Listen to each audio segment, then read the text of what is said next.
Let's talk about the elephant in the room and what people aren't forgetting. They aren't forgetting what happened down there with the Elephants of Alabama in the Roll Tide world, what happened when Saban was the coach, and now Kalen DeBoer is being judged directly against peak Nick Saban. Yeah, tough. What are we doing? Yeah, doesn't work out well. We're loafing. 21. Dan Orlovsky. Yeah. Dan doesn't know shit. Alabama fans just down there in it. It's like, well, if you move on from Kalen DeBoer, which people are already talking about, which is college football, especially one of these big programs, if you don't win every single game, why are you here? You're getting overpaid. These players, you think they're getting overpaid? You're getting overpaid. Yep. You need to get the hell out of here. We need to win. Nick Saban was able to do it. That was just a couple of years ago. How come you're not able to do it? What's going on with us? You can go all the way back to Bear Bryant when he was playing 152 players each game. That's right. When we were 12 deep at the running back position, which I learned there was some scholarship situations going on there. I guess Bear Bryant was really good at giving scholarships to every person that he thought could play football. And then there were some scholarship limits, I guess, that came into play. But whatever the case, the Alabama fans, we're expecting to be in the conversation. Hey, we are in the conversation all the time. The conversation that we're in is championships. We're not in the conversation of loafing and no, we're not. Dancing and playing like ass and getting beaten in the trenches. That is not what Alabama football is. We, as Alabama fans, have been able to go into any restaurant in any time, in the SEC, in any college football place, and say, we are the Kings. How you doing? Alabama's here. You're welcome. Roll Tide. And we were able to get any seat we wanted. We were able to talk shit to any team we wanted. Kirby Smart even got a little popped off. There's Georgia fans. They started, everybody's like, well, we're Alabama. It's not. Now, we can't do that anymore. You know why? Because we got 21 lows. Says Dan Orlovsky against Florida State. So that is a fascinating thing happening down there in Alabama. And a lot of people have been pointing out that Kalen DeBoer could have been a king at the University of Washington. Could have. He had success up there. We put you right up there next to that mountain. What's the mountain over there? Rainier. Mount Rainier. Beautiful mountain. Yeah, right off Puget Sound. I'm telling you, you walk. So nice. You're downtown. You're walking. There's buildings here. It's not bad here. A little mist, early morning. And then you turn right as soon as that building ends and you look, there's just the most beautiful mountain of all time just sitting there. Cool. Like it's a postcard. Got the snow right on top of it. It's like they said they were going to put Kalen DeBoer's face on that mountain if he was able to turn around the University of Washington and keep it going. And he certainly did there for a while. Oh, yeah. That Penix year, remember? The Roman Empire, how often do you think about Rome and doing that? The whole, everything they had going on. It was up, playing hard, good recruiting process. Yeah. We were all the way out there celebrating it. And then he says, I need to get to Alabama and go change this entire thing. People are like, you could have been a king. But he wanted to chase what? Significance? Forever? Is that one half of the hammer? Cowboys, AP tone. Your thoughts? Like, what do you think it is? Because this kind of thing happened with Rich Rodriguez at West Virginia as well. True. Now, granted, at that time, Rich Rod was getting into a lot of bickering, I believe, about like what our football team had earned whenever it comes to a little bit of assistance, paying coaches, other things happening. Because if you compare what we have now versus what we had then, I mean, we had some really low quality shit, and then everything got built up through our football team. Allegedly, Coach Rod was looking for a little bit more assistance from the program. Program didn't want to give him any, so there was a little bit of a bickering there. And then he felt like obligated he had to leave because he was never going to get really what was needed like everybody else was getting. But him going to Michigan, I assume he would look back and say, like, could have been king. Now he's getting a chance to kind of right that ship, which I'm very pumped for him to get to do that. Yeah. But I do wonder how much Kalen DeBoer thinks about that in that brand new office of his over there. Yeah, I agree because I mean he was a guy who was leveling up. I mean he started at the lowest levels and won there and came through and was all the way up to Washington. I think there's a handful of schools, and I'm sure Rich Rod would say this still. There's a handful of schools that you don't say no to. Michigan being one of them, Alabama being one of them. Those blue blood, blue collar schools that you just like. Washington is a great football school. They're in the Big Ten. They can probably pay their coaches almost as much as Alabama. I'm not sure if it as much as Alabama, but they're up there. But there's some schools that you do not say no to, and Alabama's one of them. So $70 million is allegedly what the buyout is for Kalen DeBoer. It's a lot of money. Yeah, but I believe in Kalen. I do too. I believe in he's Coach. Always won.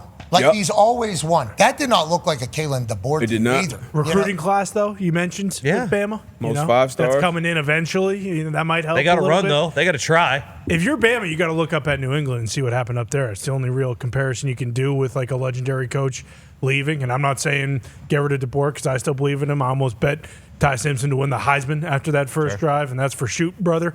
But, the Patriots, their brand of football last year, completely changed, and it wasn't what it was when Belichick was there. Not even like the win-loss record, just brand on the field like you're talking about when it comes to loafs. And I'm not saying get rid of Kalen now, but if that doesn't flip around quick, like you are better off going with somebody that can – maybe we'll see. We don't know what Coach Vrabel has done with the New England Patriots. We have no idea. We assume it's going to be good. We know it wasn't great there for a 1-year coaching stint to get fired. I don't think anybody understands though. Like at least Vrabel understands what the product of a New England team is that people like. And what the fans expect. Yes. Yeah, all those things. I mean, it happened with Pittsburgh a little bit. So Pittsburgh, obviously, Steelers running defense. Then they got like five wide with like Todd Haley, and Bruce Arians, and everything like that. Base. And they had success, and it was great. Everybody was happy when they had success. When you stop having just the most amount of success, though, they immediately go, this ain't Pittsburgh Steelers football. Sure. Like, this ain't what it is. I think that's why a couple coaches got ran out of town. I think that's why Todd ended up getting run out of town. I think Bruce Arians in a similar fashion. I think that type of offense doesn't fit the city, so I understand what you're saying. And Alabama might be the same way. Kalen DeBoer needs to win games immediately, though. He knows that. Yeah, that was what, I mean, he knew going in that if it wasn't unbelievable from the start, like this would be the reception. Like people, no matter what, were going to react like this if they weren't, going to the playoff or going to the national championship or whatever the case may be. But he also, it's not like he forgot how to coach. I'm sure he is still supremely confident in himself. So yeah, now it's just, hey, we got to get going. We can't lay an egg next week. Can't lay an egg in the SEC. We know the talent we have, and let's stay to the course here and not completely fall apart after week 1.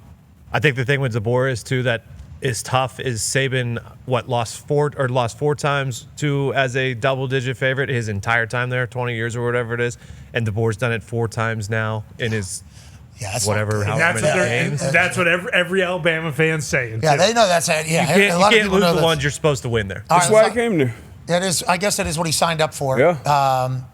Did he though? Because that sucks. Yeah. I mean, that's why he left Washington. You had Washington National Championship. You come to Alabama because just like the same conversation we had with Bill after week 1.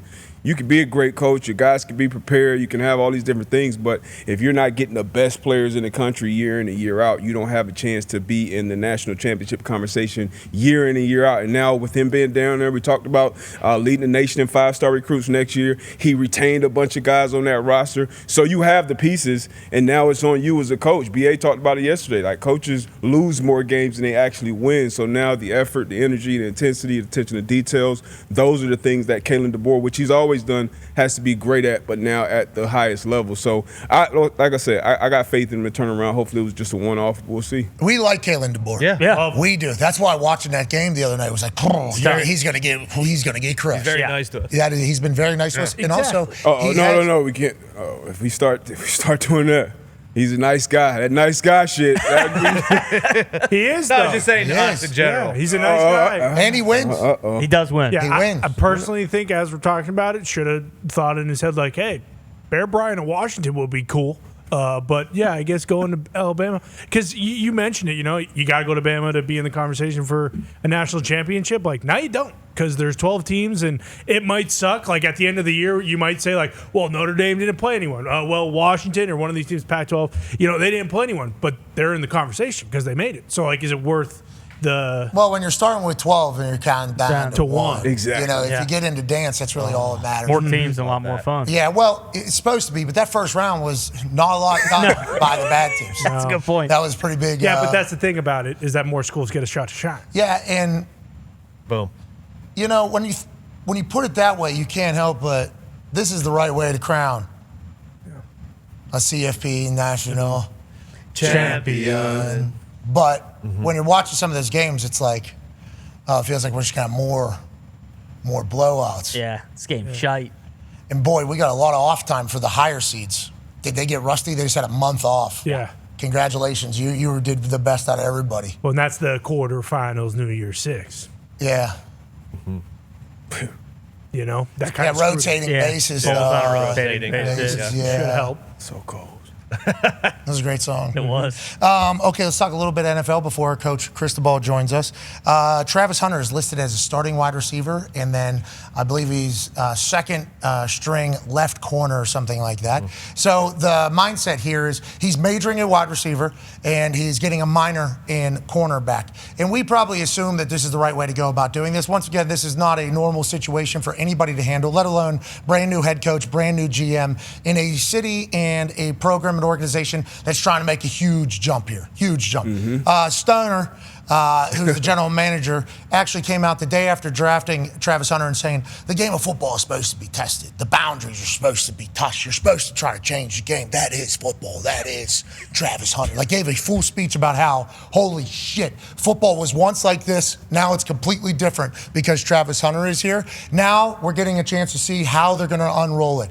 What are your thoughts on this, D. Butch? And what does this say to you whenever it's a major in wide receiver, kind of a minor in cornerback at this moment? Kind of expected on this level, and Stoner and Liam Cohen, they're dealing with something that nobody's really dealt with before at this level. You made the big trade to draft him at number 2. He dealt with a little injury preseason with the shoulder, so I don't know how that affected or impacted their plans going forward. But you start with him majoring at wide receiver. It's a lot more moving parts on the offensive side of the ball between the ears when it comes to game planning, adjustments, and all those things. Been on the same page with Trevor Lawrence and all those things on the offensive side of the ball than there are on the defensive side of the ball. If you're looking at the schedule here, these different weeks, you see the different weapons. When you come across these different teams where you have matchup problems on the defensive side of the ball, if you are the Jacksonville Jaguars, that's when I think they'll implement that chess piece, Travis Hunter. Maybe it's a cat defense. Hey, we're going to play this third down red area. Hey, you got that cat. You got Jamar Chase this week on these critical situations. You got Nico Collins. You have whoever that opposing number 1 threat is,